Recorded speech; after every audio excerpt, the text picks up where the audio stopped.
you're comfortable with being recorded. Oh yeah, a lot of a lot of thumbs up. Okay, yeah. So welcome to all of you. I think it would be super nice to have a super quick introduction of all of us. So just to check in for me to see who's there.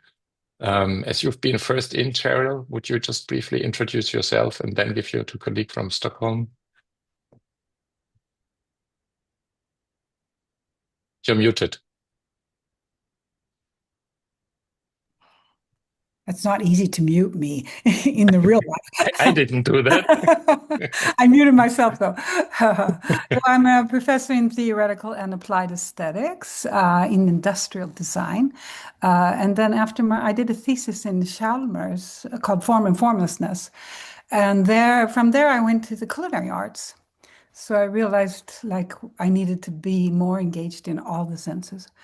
So I work a lot with haptics. So I just got an article published in December about haptic attributes, where the culinary arts and sculpting clay and things like that is part of it. So, and then I did drive a course for about 7 years called Back to the Land 2.0 with John Thakara. And it was an international course on the countryside where we lived for a whole week together. So, and then we managed these online things like this too. And this is not what brought us together, but at least what sort of where we have a big shared interest, actually. Yeah, thank you for that. Okay, so maybe Carl Johan. Yes, my name is Carl-Johan Westerlund and I'm at Konstfack in Stockholm. I'm a senior lecturer in design with focus on sustainable development. And I'm also the head of the master's program Design Ecologies that also have a strong profile towards that. And currently I'm also doing my self-financed PhD that is working on design of coastal design in aquatic environments for biodiversity and productivity. So I'm working in close collaboration with some researchers that are developing marine allotment gardens in Sweden. So it's kind of I'm on the wet side of the farming part. So this refers also maybe to Gotland a bit and to the yeah, Yes, I mean the Cheryl, Baltic you're Sea nodding. is Okay. I'm mainly on the west coast, but I worked on the east coast also. But it's much tougher there because of the state of the Baltic Sea. Okay, so perfect. So next on my screen is Sophia. I mean, we've been sort of at least talking about working together for I think nearly 2 years, and we try it every now and then. So happy that you're here from Budapest. Yes, hello everybody. My name is Zsófia Németh. I'm working for Moholina University of Art and Design Budapest, where I'm also doing my PhD studies. I'm in the middle of the period of my PhD.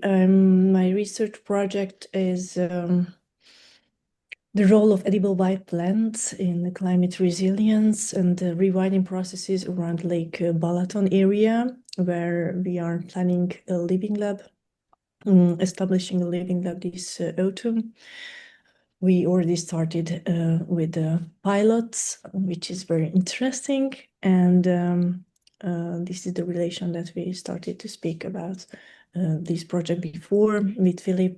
So I'm very happy to be part of this roundtable session, and I'm really curious about the following years. So thank you. Okay, yeah, thank you for that. Actually, maybe Jonathan from, are you in Barcelona or where are you currently? Because you have multiple homes. Yeah, hello, everybody. I'm I'm in the south of Catalonia right now, which is a 10-hectare research site, which I live and work on. I run a applied research group called Ecological Interaction, which studies bioregional change. So this could be in industrial ecology, but very much involved with practical on the ground work with vineyards or landscapes or how that works with cottage industries, for example. I worked a lot with IAC and know Oscar. I've been able to visit Albert and Philip in Scotland as well. So very interested in different types of bioregional applied design. Yeah, nice to be here. Bit of a slow connection for me, so apologies It's if I'm in and okay. out. It's okay. I know where you are, so happy that you that you have a connection. Yes, and I got to know you during my research time in Barcelona when you were basically running a course in the more remote, semi-rural side, let's say, of IAC in the Valdaura labs that you sort of participated a lot to make it happen. Maybe I'm passing to Mireia, at least a bit closely to IAC still or not? Also from Barcelona. Thanks, Philip. Hello, everybody. Happy to join you here today. My name is Mireia. I am working currently at IAC, but I will move soon enough to a consultancy role in sustainability. And I also, we founded a cooperative a few years ago, doing some focusing on urban praxis and participatory processes. And I happened to have the chance to meet Philip in Barcelona through a close connection through URBS. And hopefully we'll be working together in the future on a Horizon project. Yes, I regarding will mention inclusive, that in a minute. inclusive community gardens. Okay. So, yeah, thank you. Okay. Perfect. So we also have Roger Paez from Elizaba. I met him also during sort of my research studies, and I'm happy that I could invite him to become a co-author of one of my research papers. And you're more involved into design for city making and sort of new modes of mapping. But happy that you're here today as well, Roger. Well, thanks for the introduction. I don't think I need to add much more, except for thanks for inviting me, and it's nice to see so many known faces, yourself, but also Albert, Oscar, and other people that I see around. Yeah, I'm as Philip suggests or already commented, I come from Elizaba now. I direct a research lab there called Design for System Making, and I work basically in the intersection of design, architecture, and the city, focusing quite a lot on temporality, experimentation, and social impact. So my research, doctoral research, which is already from 10 years ago, I guess, was on something I call operative mapping. So yeah, it's very much in relation to how to use maps as design tools, and basically based on that and other sort of more tangent interests is when Philip and I just collaborated. Well, actually, he did all the work, and I just pretended to do something in this last little piece of writing that we did. And also recently we've been meeting thanks to Albert Fuste in Glasgow School of Art Winter School with Philip and all the John Thacker and all the people there. So I'm very excited in participating in this project, although I'm a little unclear as to what can I offer, but hopefully we'll find a way. Or even gain, offer and gain. Okay, so to stay in Barcelona, I'm happy that Nevellina is here from RMIT. We try to put together, well, some approaches for calls, so hopefully that will work out better in the future. Happy that you're here as well, Nevellina. It's my turn now. You're saying, okay. Yes. Hi, so good to see you, Philip, again, and to meet everybody and so many people so close whom I don't know yet, but hopefully I'll get to know soon. Yes, my name is Nevelina Pachova. I'm a research fellow at RMIT Europe. That's the Barcelona-based branch of Australian University RMIT. And my background is in governance and participatory planning processes, and I started working with rural agriculture in the global south, and then moved to urban agriculture in Europe, but also with colleagues also in other parts of the world. I was working on the EdicidNet project. I don't know if some of you are familiar with this, that was trying to bring together different urban food initiatives from across Europe and elsewhere, and to experiment with living labs. That one is now over, so we are looking for opportunities to build on that experience, but also branch out and into other areas, and potentially that also brings some of my colleagues who are based in Melbourne, but who work closely with us and who work on very closely related issues such as food waste, food security, but also food processing, and then in this respect, the relation to health and healthy diets. And just one last thing, we also do have a campus in Vietnam where again there has been a recent program focused on food processing and manufacturing kind of established, but we are trying to expand it and bring in the more social side of food initiatives there as well. Okay.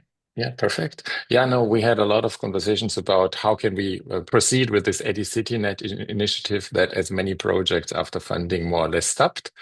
But I'm sure we will find a way. And with your sort of interest in the global south, especially we were talking about Africa and Uruguay, I think I'm happy that we have some people around here today. So also very happy that Albert Fuster is here. I know that he had to leave earlier. He was one of the reasons why I came to Barcelona, what made him then move to Scotland, what is another link between some of us right now, where they have an amazing campus in the Scottish Highlands with a lot of opportunities. Hi, Albert. Nice to see you here. Hello, thank you. And as mentioned, sorry, really happy for being here, but sorry, because I guess I'll have to leave after the introduction round. But yeah, I'm Albert Fuster. I'm the academic lead of the Highlands and Islands campus from the Glasgow School of Art here in the Scottish Highlands. It's an incredible campus that some of you already know, and the others are more than welcome. I was at Elisava for a while, working with Oscar, with Roger, on design for city making and incredible things we did down there. We invited people like Danielle and many others. And here, a year and a half ago, I moved up here in this place in the middle of nowhere, let's say, to increasingly deal with all these more than human landscape, nature-focused, research-led vision of design-led innovation. So again, thank you very much. I'm really happy. Okay, thank you, Albert. As you were mentioning Oscar Tomiko, he was also one of the guys I met when I was in Barcelona with a similar destiny as you. He left, but he left to TU Delft, and he was working a lot on also sort of reconnecting to nature, but more likely in both in the personal homes, but also in the near surrounding. Hi, Oscar. Great that you could make it. Hi, And thank you for everyone. sharing your lunchtime. No problem. So yeah, my name is Oscar Tomiko. I'm associate professor at Eindhoven University of Technology. Oh, sorry. Yeah. It's okay. It always happens. Yeah, so my research is on exploring design research methodologies for, in brackets, post-human sustainability. So looking alternative ways of living and designing with in this world. And especially I'm interested in regenerative ecologies of design and production. And one of the examples is the greening of interior spaces and the creation of plant studios and what it means to live and design with plants and how this changes the interior of a house. So today I'm not in my house in the Netherlands, which will be full of plants. So I'm in the Barcelona one, and because I'm not here that much, that means the only thing I can show you normally it's books, but in the other house you would have seen, and you've seen quite a lot more plants, and you'll see next time in next meetings. And if it's hard to move with books, it's even harder to move with plants, as you have shared when you moved up to the Netherlands. It's tricky, but also it allowed me to understand better what it means to look at plants as collaborators in the design process, and how can we give them the same kind of importance that we give to other people and other things that we live with. So really interesting exercise. Yeah, yeah, I agree. Perfect. And I'm happy that Emmanuel Sule is here from Tanzania. I was desperately looking for a partner school in Kenya, in Nairobi, and came across the Aga Khan Foundation and the Aga Khan University. And in my conversation with the dean, she mentioned the Arusha Climate and Environmental Research Center led by Emmanuel Sule. And I was very impressed about all the activities that you're doing, especially right now together also with a school in Canada where you have a summer school. And by chance, I met you in Cologne because you're also a fellow of the Global South faculty from the University of Cologne, what is sort of our sister university that is always sometimes mixed up. Sorry again for mixing up, Oscar. So hi, Emmanuel. Thank you for being with us. Thanks, Philip. Hello, everyone. Good afternoon from Arusha. So my name is Emmanuel Sule, and because there's so many Emmanuels in Tanzania, if I end my name with Sule, don't worry. It's just because I'm avoiding so many Emmanuels. So I'm an assistant professor in the Faculty of Arts and Sciences, but actually what keeps me busy is to direct the new center called Arusha Climate and Environmental Research Center, which is a new initiative within the broader Aga Khan University, which operates in 3 continents, Europe, Asia, Africa, and in 6 countries. That's Kenya, Tanzania, Uganda in Africa, London in the UK, and then Afghanistan and Pakistan in Asia. But we also have another university which is called University of Central Asia, which I think Philip is very much aware of. They're all part of the broader Aga Khan Development Network. So what we do with the Arusha Climate Research Center is really to set a living lab which embed the scientific knowledge into indigenous knowledge to address the critical environmental climate challenges that the communities we work with are facing. And most of the communities we work are agro-pastoralists, the Maasai. So as we initiate the center, some of the activities have started. We started the center just 2 years ago. One of them that's very relevant is a field school where we actually immerse students in a natural setting so that they can reflect about these global challenges and what solution they can do. If it's a planting trees, indigenous trees, they do it because we are sitting in about 3,300 acres just in one place. So a lot of experiential learning will happen in this setting. So when Philip and I met in Cologne, we shared ideas and something we can do, and I'm so very happy to join this. And just to end a note, I'm also currently a fellow. The title is actually Global Faculty at the University of Cologne Global South Center, and also adjunct faculty at the Faculty of Environment, Simon Fraser University in Canada. So happy to join you, and I very much look forward to this conversation. Thanks.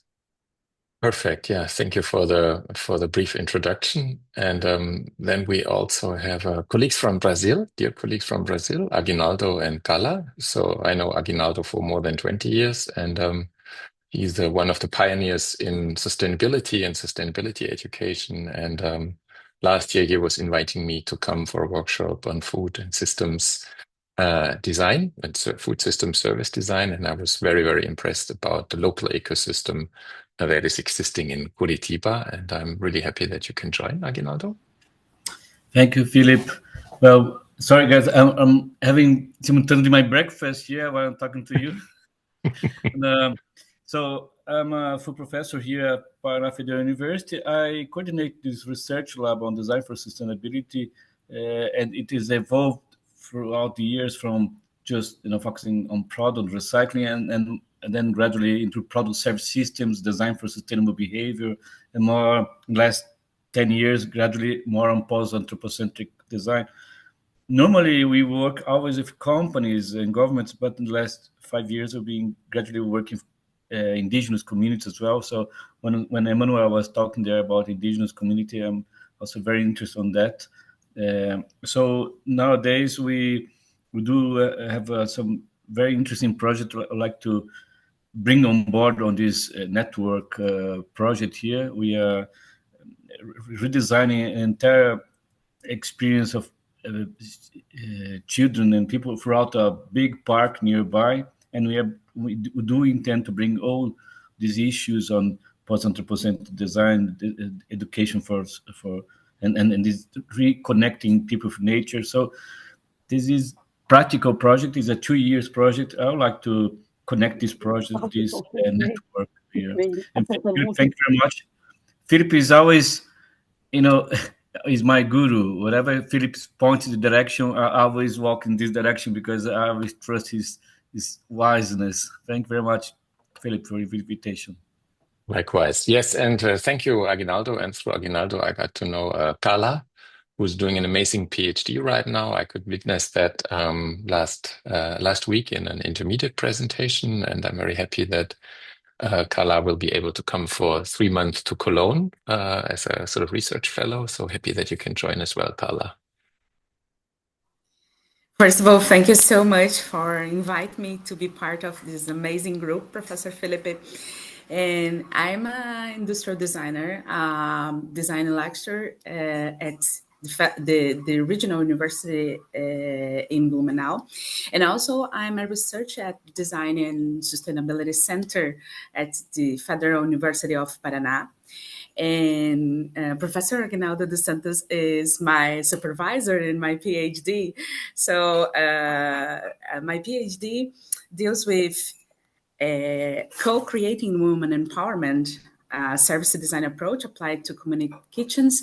So the focus of my research is design for social innovation, food systems, women empowerment, and of course, design and sustainability. So thank you so much for inviting me to be part of this group. Thank you. Yeah, I think the round takes a bit longer, but as we're recording it, I think it's quite nice to see. And just as a reminder, all of you are invited to spend a bit more time, namely half an hour in one of the next monthly meetings to share a bit more about what you're doing. So I'm also very happy to have Danielle Wild, who already said hello in the chat. Nice to meet you here. Thank you for having your time. I think our paths were crossing several times. You're very busy and super experienced as well in food and systems and design as well. Yeah, up north, as we see. Well, not only up north, but yeah, thank you. So Philip and I first met at KISK in Köln, but we also more recently met at Tongji in China.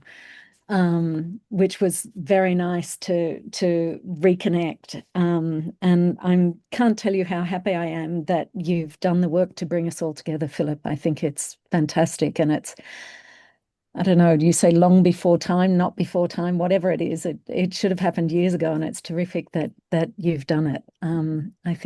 I know I can benefit enormously from this.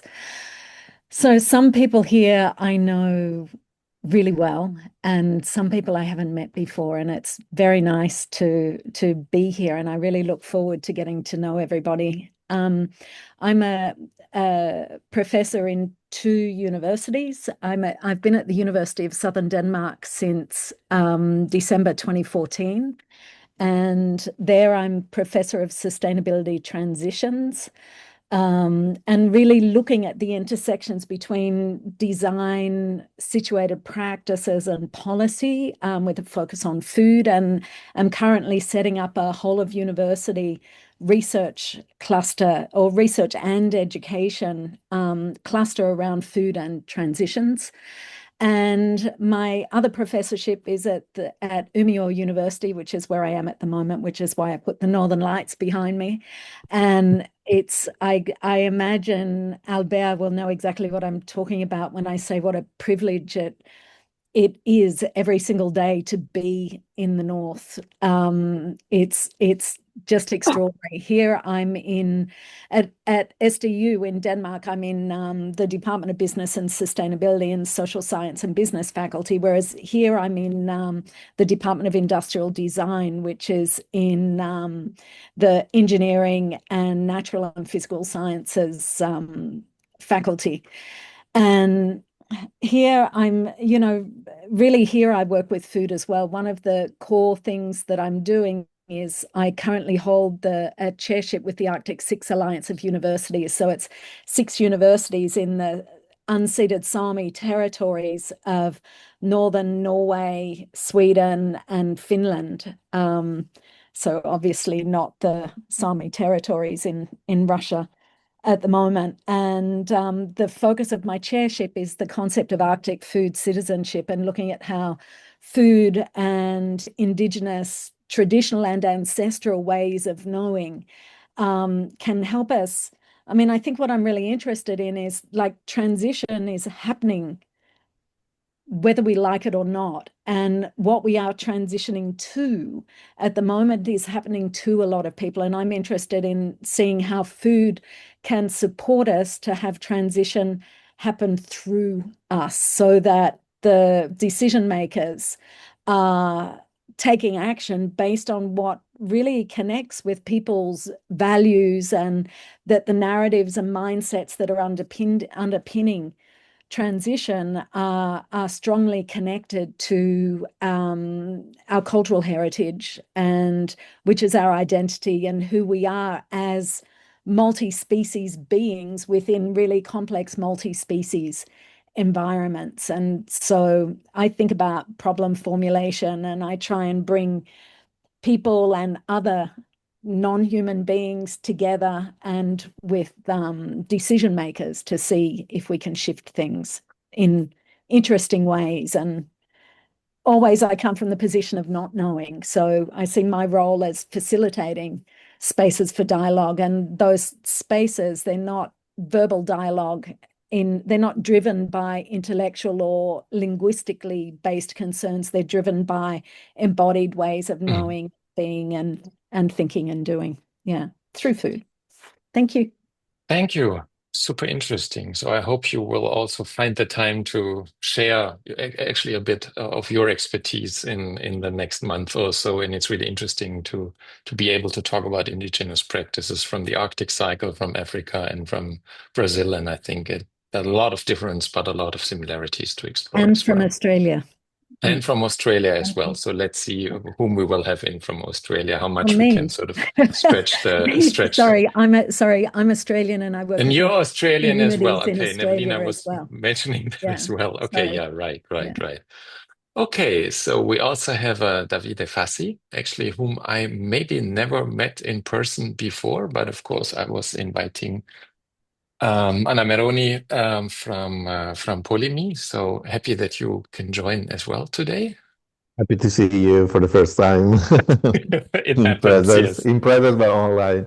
Yes, No, online we met. thanks for the invitation. I'm representing even a larger group within the design department at Politecnico di Milano, where I'm full professor, and within the Polimi Desis Lab, that is Design for Social Innovation and Sustainability Research Lab. Actually, we've been dealing with the food realm since kind of 15 years here by launching the community garden within the campus that is managed partially by our university and the neighborhood community. And by having a special project that is called Off Campus, where we have places around the city, unconventional places around the cities where we are doing didactic and research, even connected with food. And we launched some services to fight the waste in the distribution chain in the city and to redistribute them to vulnerable categories of people. And in the last couple of years, we are leading a national project related to food procurement in universities. And we are now in the process of co-designing the first food policy for the university where we are working. That will be released hopefully by the end of the year. So this is pretty much the shelter where I'm working, and happy to see some familiar faces around the Zoom call. Roger, Albert, and Evelina. So nice to meet you online again. Yeah, and of course it's super to have Milan on board as well, because the world of food is not to be thought without Milan, not only because the food in Milan, but also because the Milan Urban Food Policy Pact, what brought together a lot of like-minded people.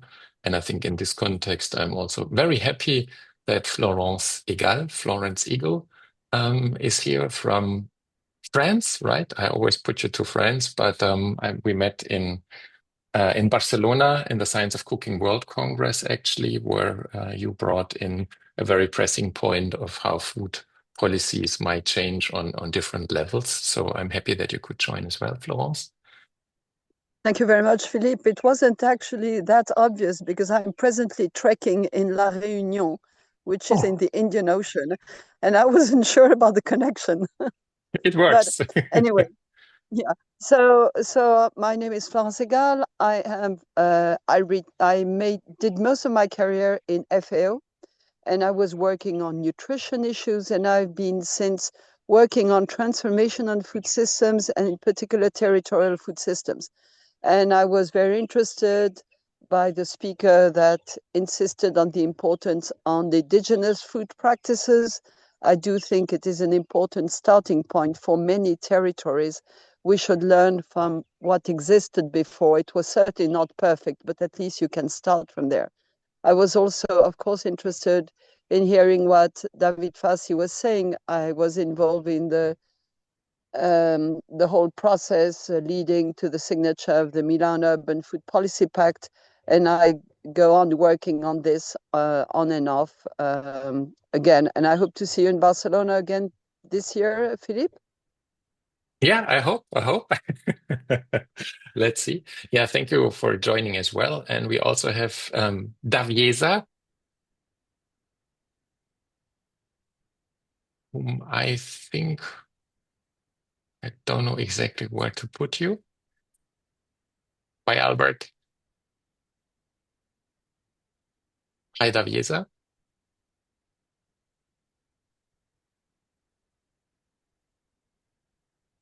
Okay, maybe it doesn't Anna, work. you say, is that me you're calling? Ah, yes. Okay, yes. Help me. Sorry. Nice to meet you. Yeah, my name is Anna Davis, and I'm from Trinity College Dublin in Ireland. So I'm lead of a number of projects currently focused on urban food systems. So it's really nice to hear about all the work that you're doing. I was actually in Barcelona, is a partner in the Cultivate project, a European innovation action that I lead currently. And we were in Barcelona in April gleaning fava beans.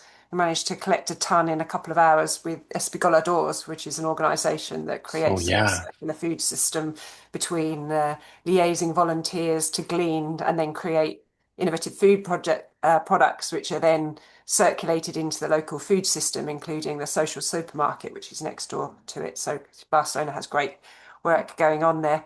So yeah, in addition to running the Cultivate project, which is focused on supporting sustainable and resilient urban food systems, we're specifically focusing on what we call food sharing initiatives. So this includes community gardens, kitchens, surplus food redistributions that operate really outside the commercial food arena. I'm also involved in a smaller sense in a European project called Naturescapes, which is looking at nature-based solutions at the urban scale, and in that we're looking at everyday values and visions in relation to that, and community gardens form part of that pool of nature-based solutions that we're working on. So I'm looking forward to hearing about everybody's research and learning a lot about the interesting things that you're doing. So I'm very happy to be here. Yes. Oh, and sorry for not bringing together your proper name. We had some email exchanges, of course. No, I'm happy that you join, really, because I think the project that you've been doing are really super important, and I think we can really build on that. And I wasn't aware about your engagement in Barcelona as well, but the Espigoladores is super interesting because they really make it visible in the city what happens quite rarely. So if I see it right now, I can go to the alone people. So we have Dan, who's my colleague from Information Sciences, who's one of the collaborators to get the project that we're about to present running. Hi, Dan. Hello, everyone. My name is Dan Ju.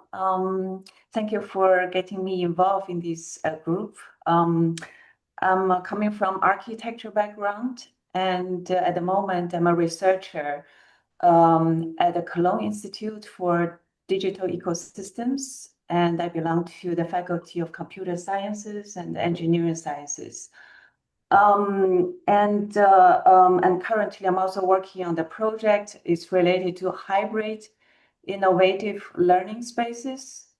And I see the possible connection with the food and nature is the project proposal I have involved a few years ago. So there were two projects funded by Horizon Europe, the Hungry Eco Cities and the Museum. And that was a project very much related to the food system, technologists, and also involve artist practice as a demonstration. And I have two very strong interests in this project, in the project of the urban forest. One is how do we see the hybrid learning ecosystems can be integrated with living labs and provide both physical and digital learning platforms for different group of people. And second is how can we collaborate with technologists, artists, and other stakeholders in the food system. So that's my interest, and I'm happy to hear and happy everyone shared your expertise, and I'm super excited to be involved in the discussion in the following month on the potential proposal. And we have some work to do together in Cologne. Yeah, happy, welcome. And now I want to come to the two people. Without all of this wouldn't have been possible from Cologne. First of all, Clara Schmeink, one of our former students. And we will talk about that in a minute, what she did. Nice to meet you again after meeting you in person last week. Welcome, Clara. Thank you. Thank you very much. Hello to everybody. Nice to meet you. As Philip just mentioned, I'm Clara. I studied at KIST from 2019 to 2023. And also my first semester took a project that Philip offered called Food Future Cities, where we went to Taiwan and discovered the system of food forests, but more on that later. And I worked on that project together with Anna Luz, who will also introduce herself afterwards. And yeah, as Philip said, last week we were together in Brussels, but we will also tell you more about that, I think, in the project introduction. And currently, since the end of 2023, I work as a designer at a functional shop startup in Cologne. So my everyday work is also connected to the realm of food, but a very different scope than in my university work. And I'm very excited to get to know everybody. All the projects and ideas already sound very interesting, and yeah, excited to learn from and with each other. Thank you. As always, those introduction rounds take a bit longer, but so if you have to leave, please leave. We'll record it and share it with you later on. So, and now we have Anna Luz, who was also with us in Taiwan, and I would say who pushed most, both during the studies and after the studies right now, and is very close to the topic. And if you would introduce yourself, and then maybe also Claire, who's the last one whom I've never met. And then I think we can start with our presentation. Hello, everyone. My name is Anna Luz. I'm a Franco-Irish designer. I was in an exchange program at KIST in 2019. So under the supervision of Professor Heidkamp for this project on the future of food in cities. And since that moment, I started to be a designer that is working with plants. But so I would say that I have two main axes in my work. One is working with plants in public space to create community gardens for the people in different cities in Europe, and to have this multi-species interaction going on in this urban space. And I have at the moment a couple of initiatives going on also in Brussels with different collectives here. And I have my own artistic practice as a designer, working with transforming plants into colors, materials, and food. So that's basically what my work became after this wonderful project with Professor Heidkamp that we will present to you now in a bit.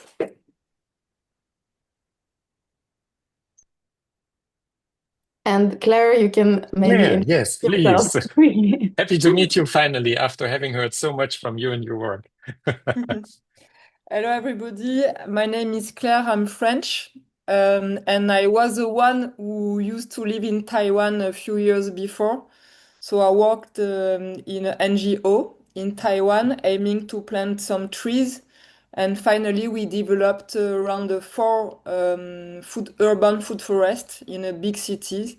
And now I'm back in France since 5 years, and I'm doing the same job in France. So I've developed many urban food forests around French cities.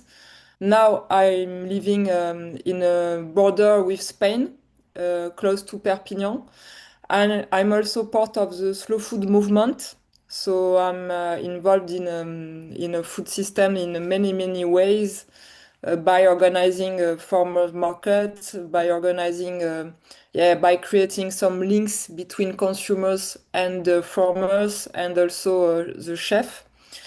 And I'm managing training center about food forest, and I kept in touch with Anna Luz, and I'm very proud to see her work in Brussels and also in Cologne. And we hope to have you here in Cologne in the not so far future. Yeah, thank you. Thank you for the introduction. Thank you all. So, yeah, I'm really overwhelmed. So, as you said, I think everybody wants to make a contribution and is really interested in sort of hearing what's going on. So let me just briefly. I mean, I think nearly all the people, all the schools were in right now, so that's great. So this is the list of people that I've been approaching in the last in this summer when I was about to make an application for an Horizon call. And I think as a follow-up, I want to bring us together on a monthly basis. And you all have this little table here right now, so please put your name in. We might have 2 even per date, so that you can share a bit more of your work, so that both connections between some of us or opportunities between all of us become possible, with the intention maybe to apply for another Horizon call in 26. But first of all, I think beneficial to learn from what we're doing. So today we want to give you a brief presentation on sort of what our background is, what we're working on. What is called Speisewald Süd, a forest garden as a living lab. So we try to squeeze it in something like 30 minutes. And yeah. First of all, we are going to talk about the background and previous work. And as we have Claire, Clara, and Anna with us here today to give a bit of the background, how it all started, because it took a while. And I think if you work on food, then you know that on food systems, you need time. We want to give you a brief profile of the Speisewald Süd, talk about our partners and joint perspective global. That means you, but also joint perspective if we have the time. Local, so that you can see a bit how we are approaching it here in Cologne. We are pretty much in the beginning, but let's rewind back for nearly 6 years, the ongoing work since 2019. At that time, well, it didn't have a name, but the previous name was the Speisewald Food Forest. And I want to hand over to Anna Luz and Clara, and maybe even Claire, to give a bit of a comment of how it started in Taiwan, what you found there. Perfect. I think I will start and then Anna Luz will take over. And I also invite Claire to share her experience about setting up the food forest in Hsinchu in Taiwan, a bit outside of Taipei. Yeah, as I mentioned in my intro, we worked together on this project in the scope of a larger project, which was called Food Future Cities, which started in November or October 2019. And we were invited by Professor Heidkamp to research ways of letting people reconnect with nature within large and million inhabitant cities. And for that, we flew together to Taiwan for a research project together with the SCIT University, which is also a partner of KIST, and we worked in a workshop together for 1 week, exploring projects that focused on food security, urban gardening, and then beforehand, Anna-Luz did research, which projects were already happening and have been set up in Taiwan. And through that research, she found Claire, which set up the urban food forest in the city of Jinzhou. Yeah, Claire, if you would like to, I think now would be a moment to maybe add anything you would think relevant for your project there. Yeah. The picture here is not the picture of our food forest, is another one, I think maybe in Taipei. And what we did in Hsinchu, Hsinchu is a very, very big city, around maybe 400,000 inhabitants. And we used to work with city government to choose some lands that are not used. And the first project was a demonstrator, so small, around 1,000 square meters, very small land. And we launched a kind of a challenge with the schools and the neighbors. They had to imagine and to dream about the ideal food forest, and they did some draft. And after we combine all the draft together to design the food forest. And this one is in Hsinchu, Zhubei. This one is the Zhubei one, yes. So on this site is kind of demonstrator about how a city can be self-sufficient in food. So you have some places for growing usual vegetables and other places to grow some trees, shrubs, vines. And the idea is to promote the food diversity. Because one of the problems we have in Europe is that we eat among 60 different plant species a year. It's very small. And we have a potential of eating 7,000 plant species. So one of the objectives of the food forest is to promote food diversity and also to promote low use in water and low use in fertilizer. It's kind of self-fertilization as it can produce a lot of biomass. And finally, at our NGO, we organized one work party every month. So every month, a work party where we teach habitants and volunteers how to maintain the site, how to harvest, how to cook the harvest, how to work together, how to compost organic matter. And sometimes we used to invite city government and city mayor with the media, also to encourage habitants and volunteers to keep doing their work. And finally, after 1 or 2 years, we can just be retired of the project and let all the habitants manage by themselves. So there is a kind of educational work. And finally, we figure out that instead of going to the hospital, some people living around, old people, they just don't need to go to the hospital anymore, as they can go there and have many people to exchange and to create social links. And sometimes going to the hospital is just to have people that are aware to us. And they were very proud to share their day-to-day work at the food forest.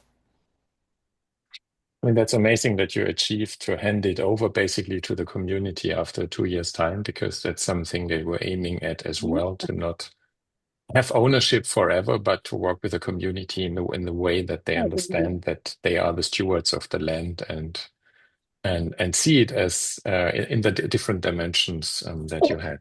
Yeah. Thank you for that. Yeah, perfect. Anna-Luz, yeah. sont nos voisines de chambre. Bonjour. I can maybe continue.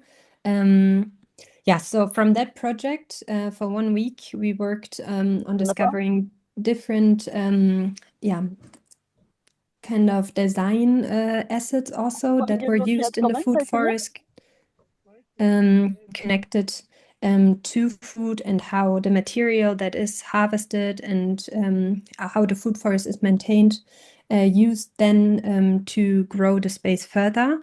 And I think Anna Luz would like to take over now and introduce a video that we put together from the time where we then came back from Taiwan, and our project really just started, of adapting these criteria and everything we've learned in Taiwan to another context in Europe, in Cologne, in Western Germany. And yeah, I hand over to you, Anna Luz. Philip, I don't know if this is a playing video or No, it's just a still. It's just a still. So, the work we wanted to do when we discovered this amazing initiative in Taiwan was to bring it home to Cologne. And maybe if you switch to the next slide. Again, we wanted to adapt the process to an urban infrastructure. So basically, preparing the soil and then creating groups of citizens together with older people and schools to work together on specific areas of the forest garden, and to then also have a community created in this way, in the same way that it happened in Taiwan.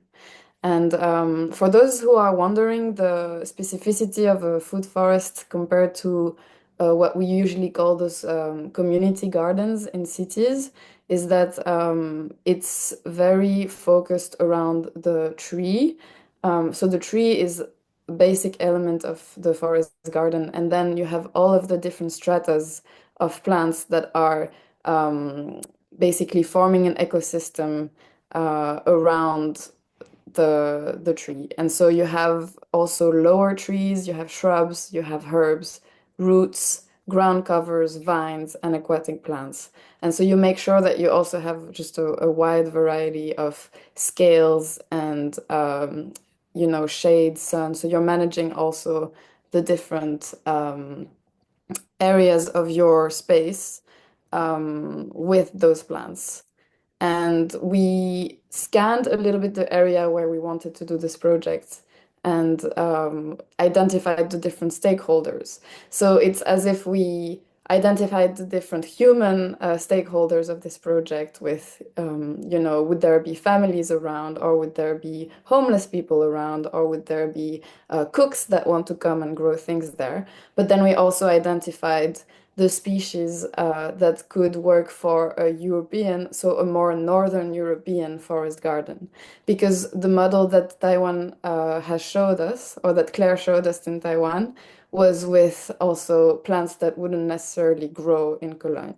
So we had to do our own research on what plants could actually thrive in Cologne, and also adapting vernacular techniques such as the hugel, which is the way you can grow in different stratas on basically a pile of dead wood, which was originally a vernacular technique in Germany. And so also transferring what we saw in a tropical context to Germany. And so maybe you can go on the next slide. Yes, this is when we introduced the project to the city of Cologne. So obviously this was a university project, but we wanted to bring it into the real world. And so we also invited some people from the city council. We presented it to the Department of Green Spaces at the end of our project, and to the local housing association. We also presented it to the dietarian committee. I think this is on the next slides. So we met all of these ecosystems also of people and organizations in Cologne that got actually interested in the project. And The main question after all of this, because we got a lot of enthusiasm from people, was how do we actually make it happen, and how do we find a space? And so the space that we originally planned for it was a very famous square in Cologne that had a lot of tensions going on at that moment. And the city refused us to do it there because it was also classed, like there was a patrimonial dimension to it. And so it was a bit untouchable for that purpose. And so this was 6 years ago. And then we went through this process of looking for other spaces. And so, for example, 3 years ago, no, was it 2 years ago? I think, yeah, 2023, we came up with the idea of creating a working group between within the university that would keep on actively working on this project and actively looking for a place to settle it. And we had a first lead with a piece of land that was on the grounds of the university itself. So we thought, Banco, this is where we're doing it, and this is definitely going to work. And then this was also one of the prerequisites of the city of Cologne, because it took really, as you mentioned, years to at least be allowed to take a piece of land. And they said, well, we need a long-term perspective, so you need to embed it in the curricular structure. So I said, well, I promise to keep it in the curriculum as long as I'm there. And I think this helped them a bit. And so we set up this group, and some criteria. And you were running a project last year also on yes, an on-site so project. I came on site for a week last April to readapt the design to this specific place that we had found. And so this became really exciting because we could talk to the neighbors, let them decide what kind of plants they wanted to have a bit of a presence in the neighborhood already, let people know about what we were planning to do there. And this was a lot of very positive energy around the project, but unfortunately, we didn't get the final authorization to do it there. But yes, this was still interesting because we also connected to local gardening associations like Neuland that were already doing this kind of work in another area of the city. And so this was also just a way to be present. And Claire helped us actually in that moment to come up with the design of the forest garden for this specific place. And so, of course, this is also, this is not something you learn in design school, but this was an exercise that reminds us as design students a lot about how we go about this process of, starting from an empty page and then having those different criterias to take into account. And so for me, I think it's very interesting also to see how those disciplines just cross over, and how this forest gardening practice is also very relevant for design students to learn from and to actually develop in their practice. And so now this is the new space, and this is the video that we presented to the New European Bauhaus Award that we actually won last week. So it's a place in Cologne still. It's along a train track, as you can see. And you can see a little bit what it looks like.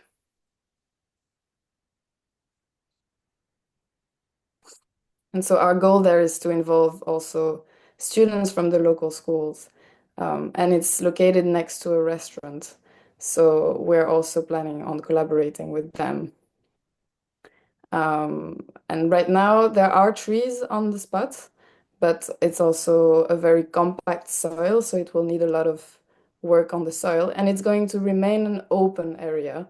So we won't be able to fence it or to make it any kind of more private place.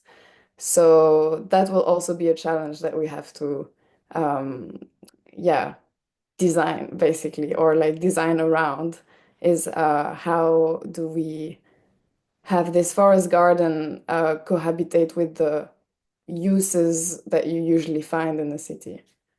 So yeah, this is great news. Actually, we had it last week, but we know now that we have the space finally, and we have a little bit of budget to grow the plants there and to start involving people. So yes, this was last Tuesday in Brussels, and we're really happy about it. So I will let maybe Professor continue about the rest of the project. Yeah, and it really takes a terrible amount of time, it really takes a terrible amount of time. But now we're here, and I think on the one hand, it's a small budget, but on the other hand, it's also visibility for the city of Cologne that I would say could be a bit more ambitious, but we hope to achieve something with that. In the last year, we decided to be a bit more precise about the terminology, what should be Speisewald, what means food forest, literally. So let me just briefly tell you the Speisewald that will be on this site is an edible urban forest garden that contributes to an integrative overall concept of the food system in Cologne. It is a living lab. This was one of the prerequisites of the city. We only get it if it's a research project that involves different stakeholders, and that's very important: universities, associations, educational system, but also the civil society, and aims to become self-sustaining as a non-profit organization in the medium term. So it cannot be a campus garden forever, because this won't work and this is not scalable. And of course, we want to contribute to the food transition, to biodiversity in urban areas. And Claire was very impressed by the numbers. I had them somewhere as well. We eat 60 species per year, and we could have up to 7,000 to really educate the people, but through dealing with the food, to be on site actually. And we want to be part of a global network and movement. And I think this is why we are here. And this is what I also did in the last 2 years. And I hope we can really learn from each other, share what we are doing, but also learn what you are doing, either in a similar initiative or, for example, I have invited also a colleague who's not joining today, Lorenzo from Broadminder. Aguinaldo is working with him. He's working on beehives also as indicator for biodiversity. So, well, the approach actually, and for us, it's still quite open. It's an intersection of different aspects that are addressing both practices of civil society development, because we want the citizen to engage, but also different academic discourses, because my university thought I just want to grow potatoes and tomatoes, but it's way more. And some of the keywords that for sure are familiar to you could be found here. So this is the site that we've been given to the city. It has been promised for 4 or 5 months, and just some weeks ago I learned that it has to be publicly accessible, what brings another challenge to us. We cannot put a fence around. Everybody needs to be able to enter there. However, I think we will find a way, and I think that's another interesting approach to discuss that. It is part of a huge area. It's close to a train line and a restaurant and a footpath. It is part of what is called Parkstadt Süd. It is a huge area that will be transformed. So everything that you see here is not yet there. So there will be a lot of residential houses and schools and kindergartens and things like that. So right now it's a bit on the outside, but it might be in the middle. You see the food forest, you see KIST. KGS is a school, a primary school we are working with. They are really a lot into sustainable education at Neuland. It's called our sister initiative. They are running this since 2011. And they started with the approach of a new mode of commons through a community garden. So what we are interested in are the structural and legal aspects, so the governance and the organizational structure. How can we make the citizen engaged? Because right now many people are working on a voluntary basis, spending a lot of time, and still some citizens just want to harvest or bring and have their own slot, and how we can bring this notion of commons in there. And so we aim at having a long-term contract with the city of Cologne, but that very soon needs to be transferred to a non-profit association. And we are now establishing a board with key stakeholders, my university, the city of Cologne, the University of Cologne, a primary school, and a sister initiative, so that they can suggest or frame the work. Still, in the moment, we have not the permission to build temporary architecture for water collection, retention, a cistern, solar panels, or a tool shed. So we have to work on that as well. So we have to work against a lot of obstacles, but that is a big learning. So we just put stuff on social media and on the maps also as a tactic to sort of just be present and assume that the things are running. So the partners we are working with, as said, we are working with Neuland, and as our students want to really get engaged and work, so you see them here working at Neuland, getting experienced at a later stage, we can also apply on our own side from now on. We would be able to sort of not only get their tools, but also their experience. We have super interesting close neighbors. We have a restaurant and event location, a kindergarten, a primary school, and also from next year on, there will be a temporary school, and in 5 years, there will be 2 new schools.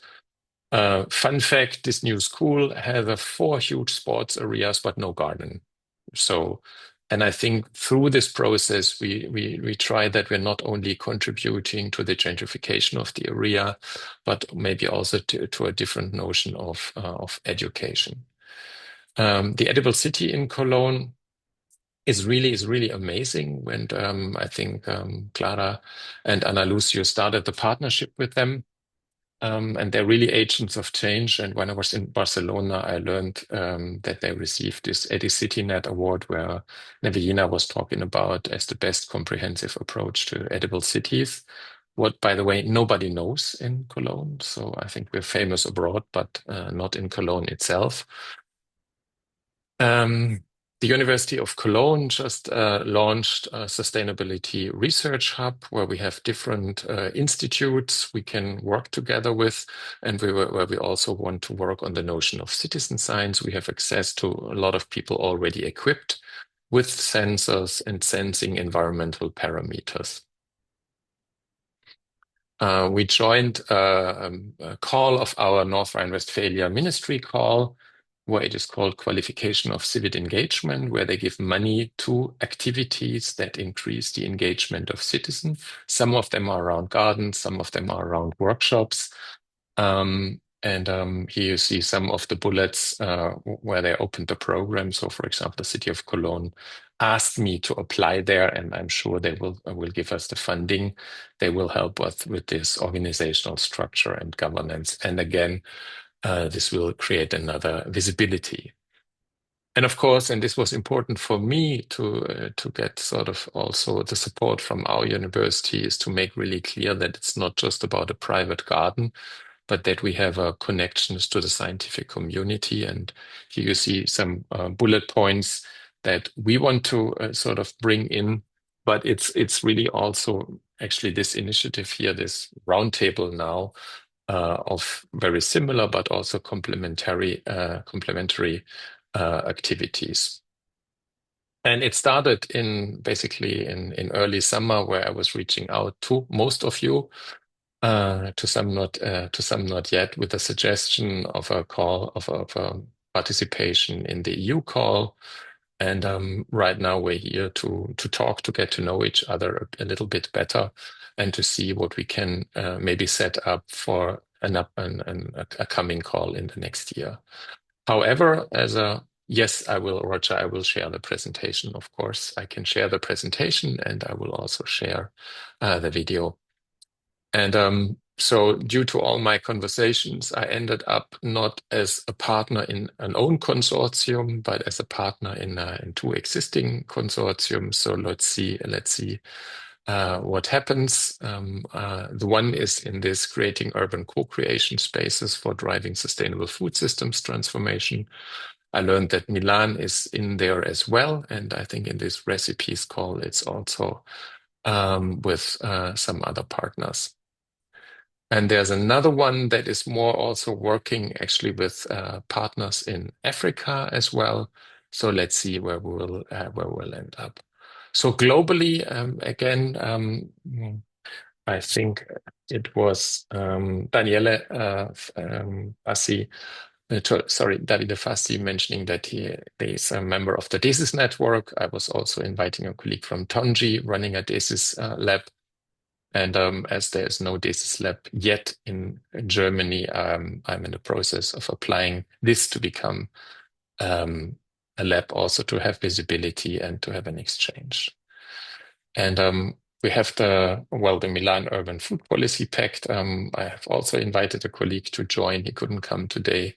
And we have, I'm very happy that we have the Food and Agriculture Organization expertise that we need to connect to, but also this Committee on World Food Security that Florence, I don't know if she's still in, maybe not, pointed me at. That's super interesting because they're working also on a current paper together with nations from all over the world.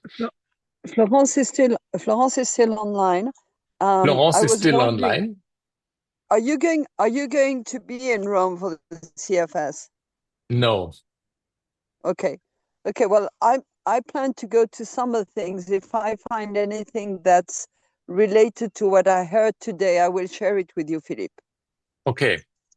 That's perfect. And maybe, I mean, I would be really happy if you could use one of the next Mondays also, the next to share, or you share with me and I give it in.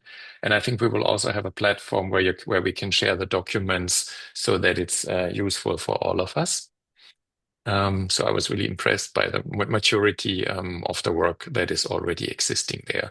So because I really think we need to connect, to contribute to, or to connect to these initiatives that have leverage points to systems. So why we're here, I think together with you or all of you, it's an exchange of experiences. It's maybe finding similar initiatives. And I think we've been discussing this individually before. Some really have a community garden or even a food forest. Others are just working with beehives. Some are working with indigenous communities, others not. And I think this would be super interesting. So it's both similar, but also complementary. And I think one of the benefits that we might have is to understand the practices, habits, and initiatives in different cultures and countries, and either to build small initiatives amongst us, like 3 of us, or formats across the countries, or to apply for a larger call. But all in all, to make a meaningful contribution to change the food system, to transition the food system, both locally and globally. And I think many of you have been advocating for that. Just maybe 3 more minutes, very quick, so that you're familiar with that. So what we're doing here as well, this is what Udo Nehren wants to do, the capturing and communicating the ecosystem services to really measure the ecosystem performances and find a way that the citizen understand it through experiencing this on site. Right now, we have a team of various people. Dan is with us, Babette is sick, Udo is sick, and we have the Faculty of Architecture in there as well. So we are ready sort of to start. Yeah, here are some of my points. And the last thing, what we are referring to, I don't know how knowledgeable you are about this Green Comp framework that is part of this European Green Deal. I've been pointed to that. And when I was looking on the key competencies that the European Union wants to develop, I could really highlight a lot of them, nearly the majority, that we could develop or train or give the opportunity through our initiative. And I think sometimes we are doing amazing things. We just need to be aware what we're doing also on the academic and political level. So as said, the key topics in the Living Lab will be the citizen engagement, to create an experience space that is public, because nobody wants to be educated about food through lectures or posters or books or panel conversations. This all might happen on site, but it's really to experience it, to experience different diets, and to experience to cook here together and to exchange expertise. the education and sustainable development. We have a primary school with a director, and she's really, really very much into it. To me, what I'm really looking forward to and where I would love to have an exchange of expertise, even if it's a pretty cultural thing, is the social negotiation processes of ownership. You have people walking the dog. We found homeless people living there. And of course, we have to work, and I think Anna Luz, you pointed it out, you have to get to know the stakeholders, and the stakeholders are the human and the more than human stakeholders. It's the plants, but it's also the people who are making use of this space. I was always thinking that such a space could only survive if it's locked, if there's a fence around it, because this is what I heard from most initiatives. So let's see how we can get this notion of ownership or stewardship. It could be a social hub for local actors and initiatives. And of course, the systemic interrelationships between food and water, because Cologne is really taking a lot of effort right now to develop specific zones for heavy rainfalls on small cells, I think as many cities in Europe. And of course, one of the changes is what they want to achieve is behavior change in food and nutrition. And of course, biodiversity, climate change, and regenerative futures.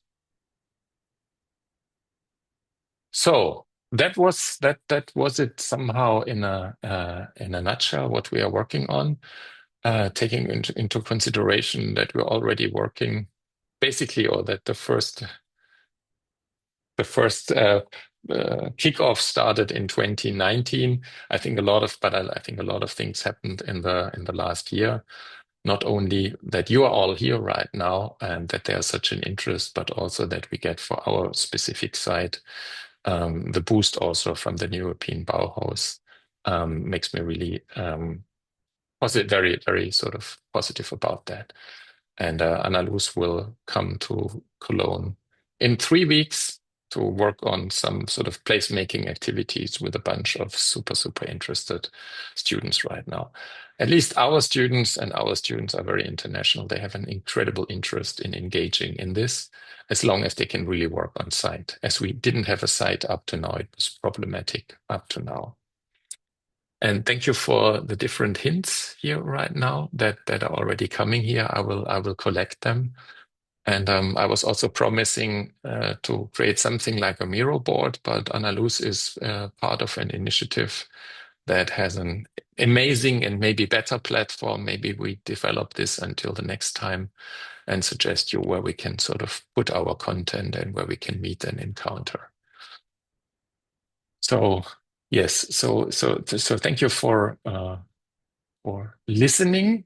I think it was a lot, but I think also it was super important that we had this 45 minutes of getting to know each other.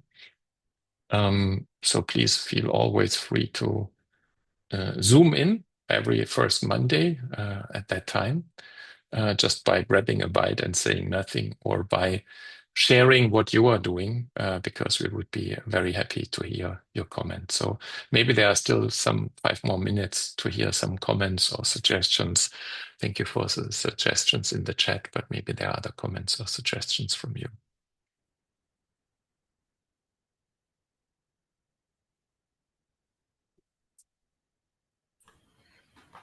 Philip, perhaps it would be a good idea if everyone could make just a very executive summary, like a very quick, the current project or future project, just like one paragraph of existing project and future projects, so we could, could help us to understand the connections and build up this visual image of where are our connections and so on. Okay. Also, it could be also interesting to have a event, local or national or international, where maybe we could meet in next year. If you could at least get together there physically and know each other. Is there any event, any conference where? Rinaldo, your voice was a bit gone, but to sort of meet physically is something that some of us might do. So let's see. That's one of the options. But this could be part of an activity. I mean, if we create a network and if we apply, who's working under which conditions and when do we need to meet. But thank you for this overview of sort of projects and cases. That makes sense. Yeah. So Danielle. Yeah, thank you. I was thinking what could be nice, this idea, Aguinaldo, of meeting together. One of the thoughts that popped up when I'm not sure who posted the links to the events that FAO are running in Rome, but one of the challenges we have is there are so many things going on. And it's very hard to be across everything. And sometimes you see something that is just like, oh, I wish I knew. And you see it too late. So maybe something that we can think about just as an ongoing, the last five or 10 minutes of every monthly meeting is what's coming up that you know about. And, we just stick those links in there and, even if they're coming up 12 months away, put them in there because we will all have different networks and different links, even with a lot of overlap. Those divergences will be really, I think, useful and enriching. I think it's a good idea to really take time to take 5 minutes, because just sending them around, I think that's what we all get. But if one of us is presenting it and sharing it, I think that's great. And I agree, it shouldn't be only next month. It could be also next year to just plan. And those might be opportunities to meet or to write a paper together. I think that's great. Yes. So, if I just follow up, there's something about, so for example, I'm just looking at the chat, there's something about being able to just click on things in the chat in the moment that's very different to receiving an email about things. And that liveness and that responsiveness to whatever's being spoken about, I think is very useful. And that was Florence. Thank you, Florence. So Florence, you will be in Rome. Maybe friends from Milan might also be in Rome for this initiative. So that would be nice to hear more from that. But perfect, yeah. Let's keep it like that. Once we have John Thakara, and he will throw a lot of links in the chat all the time. That's super useful, and of course we can curate them afterwards as well.